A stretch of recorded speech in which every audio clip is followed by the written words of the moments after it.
এখন প্রশ্ন করব, আখিরাত দামি নাকি দুনিয়া দামি? জান্নাত ভালো নাকি জাহান্নাম ভালো? আমরা জান্নাত চাই নাকি জাহান্নাম চাই? দুনিয়া চাই নাকি আখিরাত চাই? আখিরাত চাই, এটা তো মুখের কথা, কিন্তু 2 বিঘা জমি এখন কেনার সুযোগ আসুক না কেন, নিজের ভাইকে ঠকায়া হলেও 2 বিঘা জমি কিনবো, ঠিক না বা ঠিক? এক গোছা ধান বাড়ানোর জন্য আইল কাটতে কাটতে মনে করেন এক গোছা ধান বাড়ানোর জন্য একবারে এল বরাবর করতেছে, এল সোজা করার দরকার, জোরে বলুন ঠিক কিনা? এরকম লোক আমাদের সমাজে নাই। তাহলে মনে করেন, যদি আপনি চাইতেছেন আখিরাত, এখানে বলতেছেন আখিরাত চাই, কিন্তু সকালবেলা তো মাঠে গিয়ে কালকে যখন বিছন লাগাইবেন আর কি, বিছন যখন লাগাবেন তো সেই সময় তো মনে করেন এল সোজা করার দরকার, বিছন যেন একটু ধান বেশি পড়ে, 2-4টা গোছা ধান বেশি হয়, এই চিন্তা ভাবনা অনেকের মাথায় থাকে কি থাকে না? আলু যেন একটু বেশি হয়, 2 থোপ ধান যেন বেশি হয়, এই জন্য নিজের ভাইকে ঠকায়া, ভাতিজাকে ঠকায়া, ফুপুদেরকে ঠকায়া অনেকে এরকম বাটপারি করে কি করে না? এরকম করা যাবে না। এরকম করলে আল্লাহ বলেন আখিরাতে খায়রুল লাকা মিনাল উলা, আখিরাতে যে শান্তি, নিরাপত্তা, শৃঙ্খলা, ওই সুখ সম্মান, ওটা তো তুমি দুনিয়ার এই অল্প একটু কারণে হারায় ফেললা। আখিরাতের শান্তি আসল না দুনিয়ার শান্তি আসল? আখিরাতের সম্মান আসল না দুনিয়ার সম্মান আসল?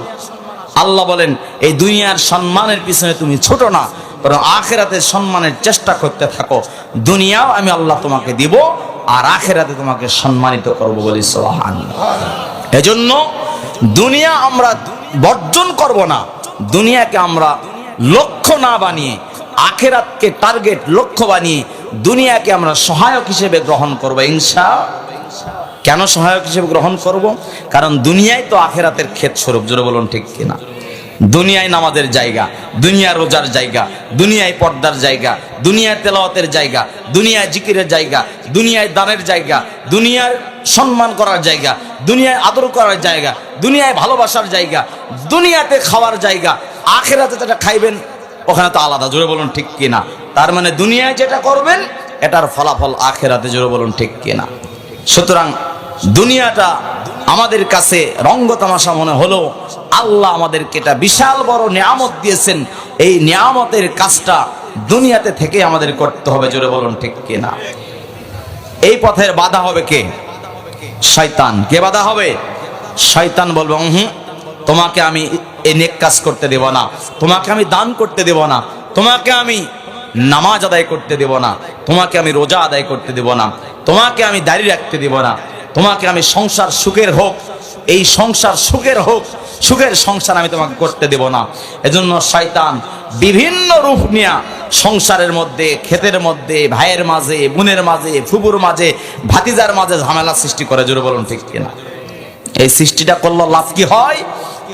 লাভ হয় যে আমিও জাহান্নাম থেকে বিতাড়িত, আল্লাহর এই বান্দারা যেন জাহান্নাম থেকে বিতাড়িত হয়ে যায়। এটাই হলো ওর টার্গেট, জোরে বলুন ঠিক কিনা? শয়তানের টার্গেট মানুষরা জাহান্নামী হোক, জোরে বলুন ঠিক কিনা? আর মুমিনের টার্গেট, আল্লাহর টার্গেট, রাসূলদের টার্গেট হলো আল্লাহর বান্দারা জান্নাতি হোক, জোরে বলুন ঠিক কিনা? আমরা শয়তানের পক্ষে না আল্লাহর পক্ষে? আমরা হিজবুল্লাহ না হিজবুশ শয়তান? দল দুইটা, একটা হলো হিজবুল্লাহ আর একটা হলো হিজবুশ শয়তান। আমরা হিজবুল্লাহ হব ইনশাআল্লাহ।